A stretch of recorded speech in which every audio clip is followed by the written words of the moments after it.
আজ আমরা ষষ্ঠ শ্রেণীর বিজ্ঞান বইয়ের একটি গুরুত্বপূর্ণ অধ্যায়, একটি জীব কোষের গঠন, পড়া শুরু করব।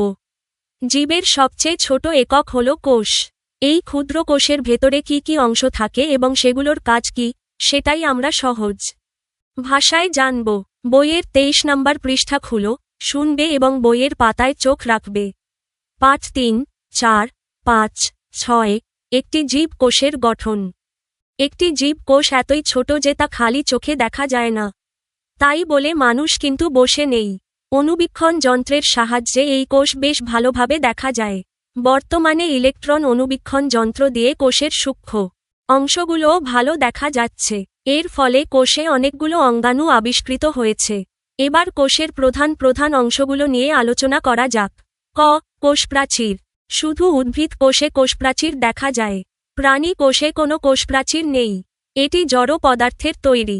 কোনো কোনো কোষের প্রাচীরে ছিদ্র থাকে। এদের কূপ বলে। কোষপ্রাচীর কোষের আকার প্রদান করে এবং ভেতর ও বাইরের মধ্যে তরল পদার্থ চলাচল নিয়ন্ত্রণ করে। এরা ভিতরের অংশকে রক্ষা করে। খ. প্রোটোপ্লাজম। কোষপ্রাচীরের অভ্যন্তরে পাতলা পর্দাবেষ্টিত জেলির ন্যায় আধা তরল বস্তুটিকে সমান প্রোটোপ্লাজম বলে। একে জীবনের ভিত্তি বলা হয়। এর 3টি অংশ, যথা কোষঝিল্লি, সাইটোপ্লাজম ও নিউক্লিয়াস। মসৃণ এন্ডোপ্লাজমিক জালিকা, কোষপ্রাচীর, কোষঝিল্লি, সেন্ট্রোসোম, সেন্ট্রিওল, গোলজি বস্তু, নিউক্লিয়ার আবরণী, নিউক্লিয়াস, ক্রোমোসোম, মাইটোকন্ড্রিয়া, কোষগহ্বর, ক্লোরোপ্লাস্ট। অমসৃণ এন্ডোপ্লাজমিক জালিকা। প্রাণীকোষ, উদ্ভিদ কোষ। চিত্র 3, 4। অণুবীক্ষণ যন্ত্রে দেখা প্রাণী ও উদ্ভিদ কোষ। 1. কোষঝিল্লি। সম্পূর্ণ প্রোটোপ্লাজমকে ঘিরে যে নরম পর্দা দেখা যায় তাকে কোষঝিল্লি বা সেল মেমব্রেন বলে।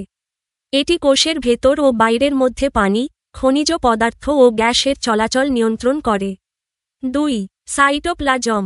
প্রোটোপ্লাজম থেকে নিউক্লিয়াসকে বাদ দিলে যে অর্ধতরল অংশটি থাকে, তাকে সাইটোপ্লাজম বলে। এর প্রধান কাজ কোষের ক্ষুদ্র ক্ষুদ্র অঙ্গাণুগুলোকে ধারণ করা।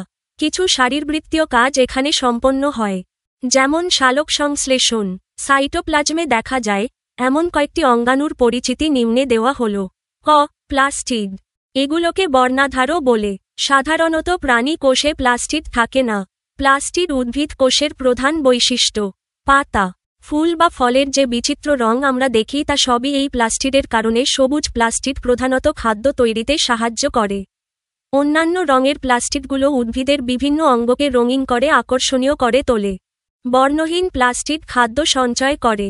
কাজ: মাটি দিয়ে কোষের একটি মডেল বানাও, যাতে কোষপ্রাচীর, কোষঝিল্লি, প্লাস্টিড ও নিউক্লিয়াস থাকবে। মাটির কোষ মডেল তৈরির ধাপ: প্রয়োজনীয় সামগ্রী: রঙিন মাটি বা প্লে-ডো, কমপক্ষে 4টি রং। ছোট কাচের বোতল বা প্লেট, বেস হিসেবে। পিন, স্টিক, অংশগুলো চিহ্নিত করার জন্য।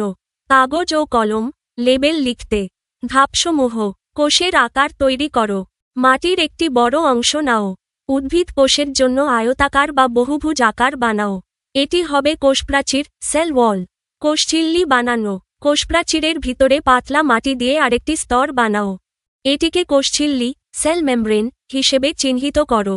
প্রোটোপ্লাজম তৈরি: কোষঝিল্লির ভিতর অর্ধতরল অংশ তৈরি করতে হালকা রঙের মাটি ব্যবহার করো। এটিকে প্রোটোপ্লাজম, প্রোটোপ্লাজম হিসেবে চিহ্নিত করো। নিউক্লিয়াস স্থাপন: প্রোটোপ্লাজমের ভিতরে একটি গোলাকার বা ডিম্বাকৃতি অংশ বানাও। এটিকে নিউক্লিয়াস, নিউক্লিয়াস হিসেবে চিহ্নিত করো।